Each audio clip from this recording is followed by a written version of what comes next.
Ne pas pouvoir prendre son vol aller et se voir refuser son vol retour. C'est la drôle de situation qu'a vécue Stella Bisseuil il y a quelques mois. Avocate, elle a décidé de faire un procès à Air France. C'est complètement illégal, c'est pour ça que j'ai décidé de les mettre au tribunal, d'autant qu'ils n'ont pas voulu régler le problème à l'amiable. Ils en font ce qu'ils veulent, des gens, dans ces conditions-là.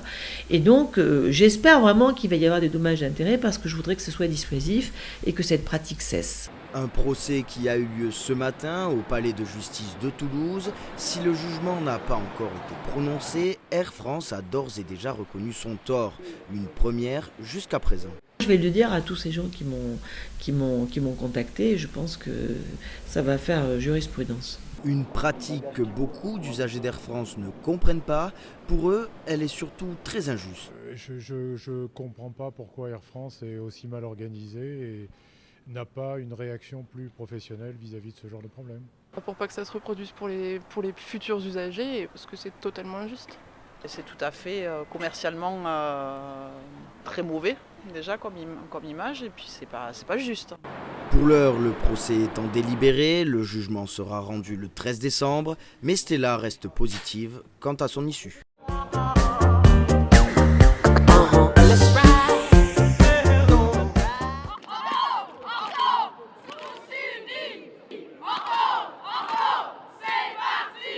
Féroces comme des rugbyman, les orthophonistes ont donné de la voix ce matin dans le centre-ville de Toulouse.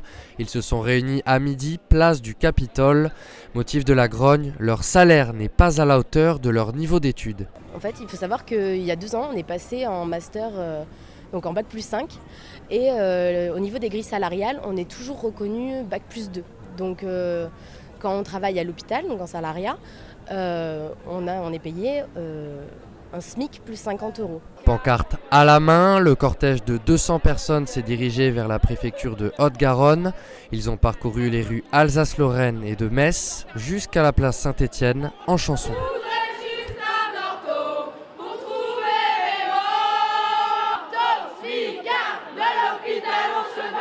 Les orthophonistes ont été reçus par le cadre du préfet aux alentours de 14 h et ce pour y exposer leurs craintes. Le danger, c'est que les orthophonistes disparaissent peu à peu du secteur public et qu'on ait une baisse de reconnaissance, une baisse de visibilité et de connaissance du métier. Il y a quelques années, on était un nombre d'orthos défini en France et ça correspondait bien à la demande de soins. Mais actuellement, nos domaines de compétences se sont élargis et donc la demande en soins orthophoniques a progressé. Les orthophonistes resteront mobilisés jusqu'à ce que le gouvernement entende leurs revendications. En attendant, des mobilisations sont prévues tous les mardis et les jeudis.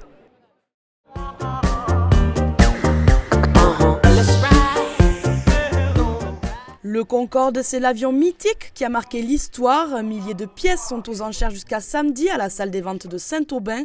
Du service de bord à l'emblématique Mac-Maître, à tous les prix, les passionnés sont servis. De nos jours, la bataille se passe aussi sur Internet, comme l'explique Maître Labarbe. Aujourd'hui, tout se fait par Internet et vous le voyez, le live s'emballe. C'est-à-dire que les gens ne regardent plus le commissaire-priseur, ils regardent l'écran et on voit l'écran. Quand vous commencez une enchère à 200 et qu'elle passe de suite à 800 €, vous comprenez qu'au niveau du rythme, c'est un peu spécial.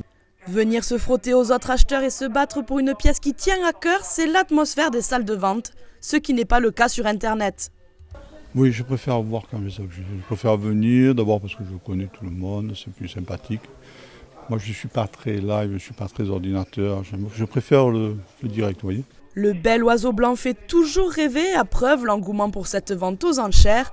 La dernière de ce type a eu lieu en 2007. À l'époque, elle avait remporté près de 800 000 €.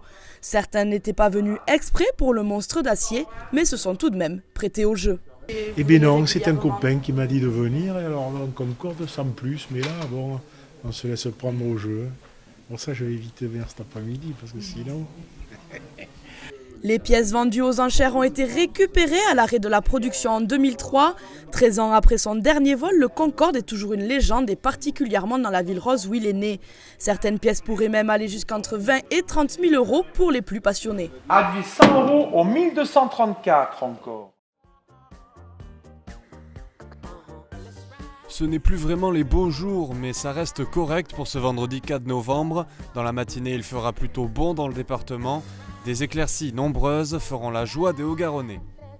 Dans l'après-midi, ça va se gâter un petit peu, les nuages vont prendre le dessus, il fera tout de même chaud, 23 degrés à Saint-Gaudens et 21 à Toulouse.